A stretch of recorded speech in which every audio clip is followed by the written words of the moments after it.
Thank you very much, Chair, for the kind introduction. And before I start, I would like to thank the organizer for inviting me to this very interesting symposium. And I would like to commend my colleague, Professor Dula, for a very interesting and important, significant symposium. So I'm going to talk about BRICS, and I hope that will keep you awake now in the graveyard session after lunch. But I will also start in providing you with a few photos. So where's George? We don't only have statistics here, we also have photos. But he's not here now, but I will tell him about it. So this is the Faculty of Law at Stellenbosch University. Greetings. And you all know where South Africa is. It is an economic hub, although it was recently overtaken by Nigeria on the continent, and South Africa is a member of the BRICS partnership. It's a part of the G20. We have 11 official languages and about 50 million people that live there. This is a photo of Cape Town, a thriving, wonderful city for you to visit, and the Cape of Good Hope, which provides us with good hope as we go along. We have a strong colonial history with many sad incidences, and this is a slave bell. We had apartheid that we had overcome after a long walk to freedom. And tomorrow, in fact, it is 20 years that South Africa is going to celebrate the foundation of our democracy and with a democratic constitution. And I think with that, I would like to start my presentation. This is a photo of the Constitutional Court in Johannesburg, the guardian of our constitutionality in the country. You can see BRICS with 5 members, and I'm sure that every one of you is aware who those members are, but I will mention it. Brazil, Russia, India, China, and the small s among the greater community of global giants is South Africa. Some facts: there's more than a quarter of the world's land area in BRICS, and it's home to almost half of the world's population in those 5 countries. If you look at the population profile here, you can see that China, of course, with 1.3 billion people, and the others contain a rather significant number of population. The world trade share of BRICS is also growing, although China is currently has some growth drawbacks. The history of BRICS is that it was generated after quite some discussion and kicked off in 2009 at a meeting in Russia. Annually, those meetings take place. The second one in 2010 in Brazil, and that's when BRIC became BRICS in 2010, because that is when South Africa was invited to join the partnership. And there have been further meetings every year. Last year, the one was in Durban, and I will talk about the outcomes a bit more as we go along. And this year's meeting will be in Brazil again, right after the World Cup. Now, some of the topics on the BRICS agenda. First, and that of course in the context of this symposium is pretty relevant, a BRICS Development Bank, a common stock exchange, and I'm saying topics on the agenda. Yeah, so this is like in a planning phase. Elimination of investment barriers, cooperation on maritime security, common regulatory framework to boost the trade flows between the BRICS partners, and BASIC, which is BRICS minus Russia, and that is the negotiation forum for a common climate change policy. There are many questions, and I probably have more questions than answers here today for you. And that's why I hope to also receive some feedback from you. Many questions are surrounding the BRICS because we realize that economics are global, but politics still very national. And the question is, what is BRICS' role postulating an alternative to this? The second question is, can BRICS serve as a vehicle to navigate politics towards a power shift? That's why the question mark in my topic, in a new global governance. Is BRICS a vehicle towards such new global governance? Also financial architecture. A further question is, can BRICS provide a critical mass of convergence beyond existing sovereignty schemes of partnering nations? Another question is, will BRICS lead to convergence between the West and the rest, to a state of what some scholars call global economic federalism, or popular sovereignty that can perhaps overcome national democratic deficits? Complicated questions, and I've got a few more. Will BRICS development also enfold potential for sustainable development? We had some discussions yesterday on the importance of environmental protection in developmental questions. What is the position within BRICS? As we know, a number of the parties have reputation when it comes to pollution and other environmental issues. So how can BRICS strengthen cooperation within the African continent? I've mentioned South Africa is the only member of BRICS. What relevance does that have for the continent?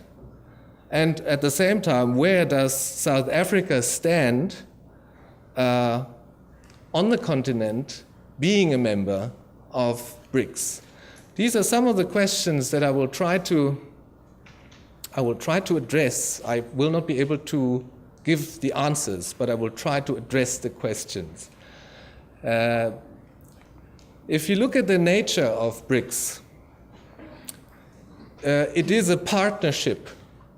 It is not an international organization, and under international law, this means it is not equal to, say, the World Trade Organization or the United Nations. It's not a trade bloc per se. It's not a preferential trade agreement. It's a partnership, like it says, BRICS partnership. But what is the legal status of that partnership? Another question which is not for me to answer here. I know what BRICS considers itself to be, namely a platform for dialogue and cooperation for the promotion of peace, security, and development in a multipolar, interdependent, and increasingly complex globalizing world. So BRICS sees itself as a response to, say, the financial crisis, as a response to deficiencies in other international organizations, and to the fact that the world has become a global village. BRICS countries are all transitional countries, meaning they're somewhere between developed and developing in terms of their economic status. And the question is, how will they be able to face the challenges of sustainable development? If you look at the Goldman Sachs report that is the basis of the development of BRICS, which came out before its inception, then this is the categorization of the countries, as mentioned therein. China is the world's factory, Russia the world's office, India the world's office, Russia the world's gas station, and Brazil, the world's farm, Goldman Sachs. Now the question is, what is South Africa? And the answer is South Africa is the gateway to Africa. And South Africa is the gateway, as many may see it, to natural resources in Africa too. But it is the smallest partner in BRICS. You can see it's a small s. And all the other economies in BRICS are major players in the top 10 of the world economy, as we have just also heard in the lunchtime presentation. South Africa, however, is only in the top 30. It's at the moment the second biggest economy in Africa, recently having been overtaken by Nigeria. And BRICS countries are just like China, of course, with the strongest player, but very important investors in the African context. They have the opportunity to generate growth, strengthen and develop Africa. However, the Africa relationship between BRICS is pretty complex and complicated, divergent, and perhaps precarious. And I will try and discuss a few of those issues. BRICS is not the magic fix for Africa that many may desire it to be, but we have already talked about increasing competition on the continent, and BRICS is most certainly contributing to that fact. And I think we may all agree that it has high potential for positive development on the continent. At the end of the Durban Summit of BRICS in 2013, the outcome was affirmed in the eThekwini Declaration. And here, what was the statement? I would like to read it to you. We affirm, and that means BRICS, we reaffirm our support for the continent's integration process within the framework of NEPAD. We support African countries in the industrialization process through stimulating foreign direct investment, knowledge exchange, capacity building, and diversification of imports from Africa. We acknowledge that infrastructure development in Africa is important. Now, there are many challenges for South Africa to be a member of BRICS in Africa, because some consider it to be, positively said, the African representative to BRICS, but other negatively stated see it as a neo-colonial development. And the question is, will South Africa be able to fill its leadership niche in the African Union, meaning will it be mandated by Africa to act more strongly within the BRICS on the continent's behalf? Like Germany, for instance, plays a central role in the development of the EU, has always done so since the inception. Will South Africa be able to do that in the AU? We don't know. Is it a neo-colonizing process? I would say no, but some say there is a lack of a regional mandate. South Africa has no mandate to represent Africa in BRICS, obviously not. But there are more challenges, because South Africa has a lot of traditional partners. We talked about aid, the EU, the US, and other African partners. And the question is, does South Africa have too many allegiances? Is it too diversified? And the next question is, will the strong BRICS players perhaps even muscle out South Africa as they pursue their interests on the continent? I told you many questions, and I've got more. Can South Africa keep or enfold its strategic position in Africa? Can it still advance regional and continental integration?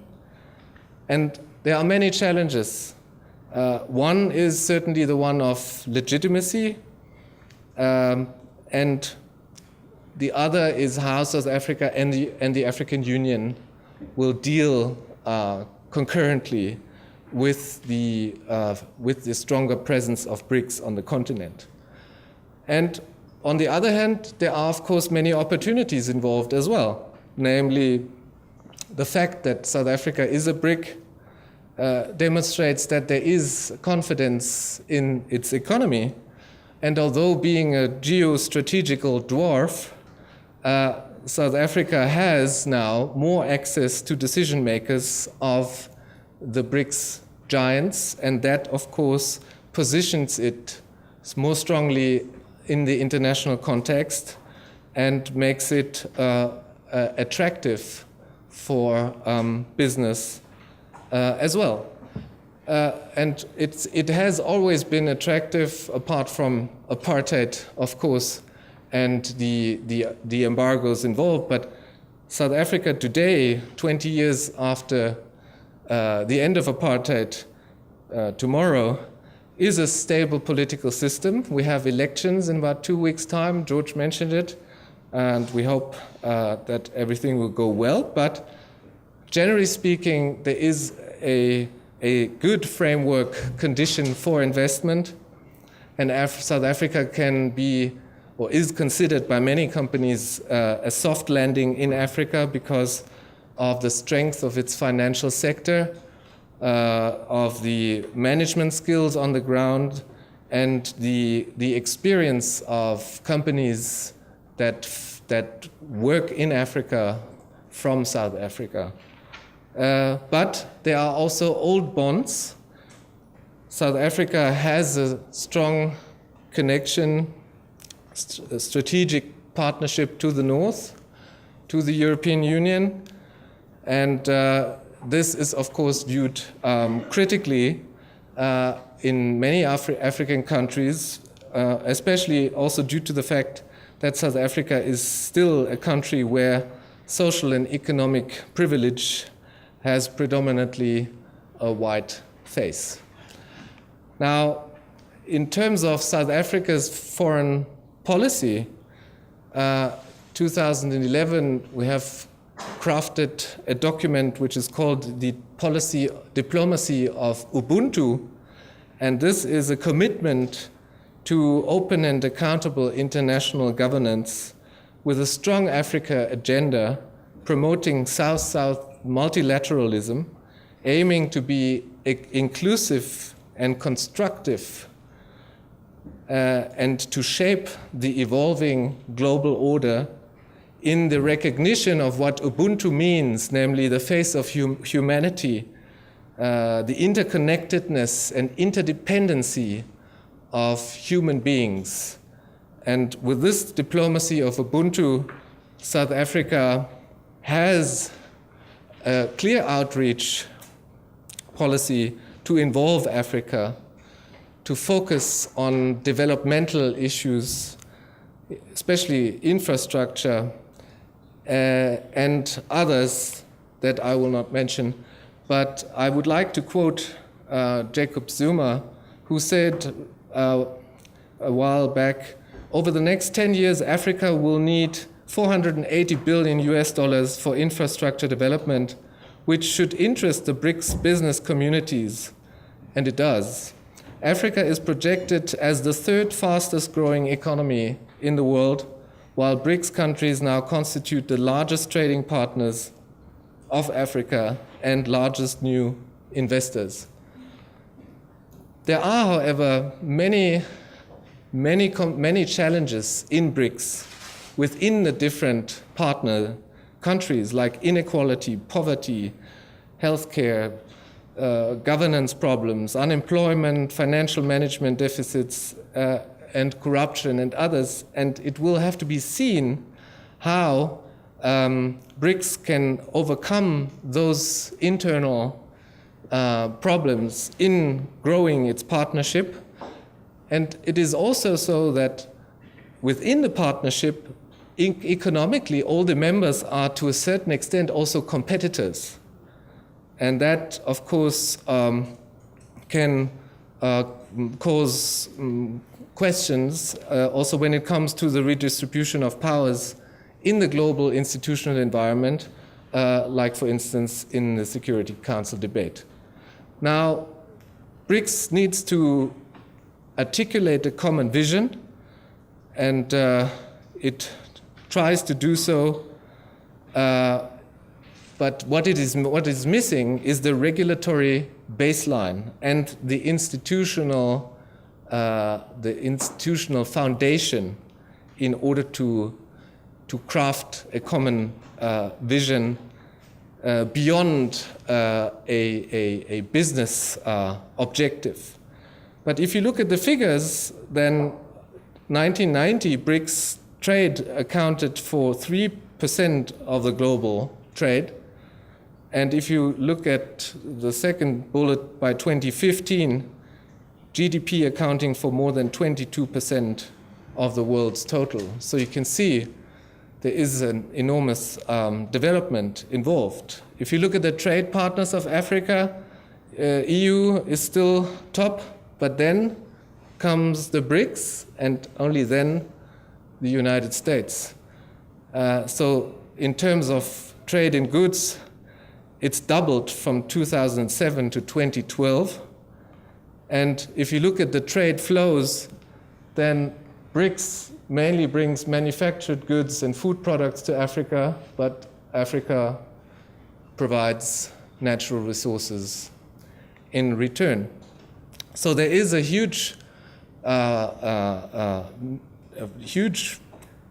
opportunity for growth and development, also for FDI. And if you look at the FDI inflows from into the BRICS, then most FDI inflows go to China, and only 2% to South Africa. But if you look at the outflows, BRICS have become an important investor. And if you look at the outward going FDI streams, thank you, then it has gone up from 7 billion in 2000 to 126 billion in 2012, corresponding to almost 10% of the world FDI flows in 2012. These are the top 20 investors in Africa, and you can see China and India 4 and 5, South Africa 17, and here are the stronger players. If you look at the question of doing business in Africa, then according to the World Bank's Ease of Doing Business Index rankings, these are the rankings. South Africa is, like I said, an entry point for Africa, and obviously more attractive according to this index. Now, I have 5 minutes left. I want to talk a little bit about BRICS and energy, because this is an issue which is inseparably linked. In the context of energy security, we know, especially coming from Africa, that we need energy to be economically competitive, to enhance development, but also for the reduction of poverty. And in the absence of a global energy governance, a consolidated framework, in the absence of a consolidated framework, we have to work with a fragmented global energy governance framework, which in some way touches on all the adjacent issues, which I cannot discuss here now. But energy is an important trade asset. According to the WTO in 2010, almost 18% involve energy goods. And again, Mr. Zuma recognizes that South Africa wants to use its partnership in BRICS to support the African continent when it comes to development and energy issues. Now, my personal assumption from having done quite some research around this is that BRICS as a group will only be successful if they come up with a common energy formula sooner than later. But so far, there's no vision for that. And I've mentioned it. BRICS are not only partners, they're also competitors. And there have been discussions at 29 meetings to focus more on renewable energies and to create common policies for that. And also in 2013, BRICS partners identify energy as an area of cooperation to be further explored, but this is intangible so far. So my personal prediction is that energy will either cement the BRICS or break them apart. And that, of course, also has to do with the access to natural resources and natural resources in Africa, that is. So I have more questions when it comes to the equity within BRICS and how this new global order of BRICS can be developed further, because so far it is not a new global order. How BRICS can work in the absence of a regulatory framework, in the absence of clear-cut rules. In that sense, it is, of course, laudable that South Africa has been invited to expand well, not in that sense, I won't talk about the G8, but South Africa is a member of the G20, and the only African country as well, which is significant in this context. The only problem is that voting in the G20 depends on global trade share, which for South Africa is, of course, problematic. I have to cut this a little bit short because I have not much more time available, but I want to finish in saying that South Africa is willing to serve as an agent of BRICS in Africa. We have been active in the prevention of conflicts, in peacekeeping and peace-building activities all over the continent, and we support the African Union fully and try to make it more functional in the interest of development. As you know, many issues still need to be improved, but it may be promising that during the last BRICS Summit in 2013, the BRICS leaders have expressed their decided intention to establish a BRICS Development Bank. South Africa has availed itself to host such banking institution in order to finance infrastructure, sustainable development projects across the BRICS nations and other developing countries. But there's still a lot of loose ends involved, also when it comes to the funding. And in that sense, I hope that the governance structures and the regulatory structures of BRICS can be improved so that the functionability, apart from being a partnership as such, but the functionability of the partnership will enfold positive outflows for Africa. And in that sense, I would like to conclude with the last quote from the 2013 BRICS Summit, where the BRICS have also declared that they will seek to stimulate infrastructure investment on the basis of mutual benefit to support industrial development, job creation, skills development, food and nutrition security, and poverty eradication and sustainable development in Africa. We will see how this materializes, and I thank you for your attention.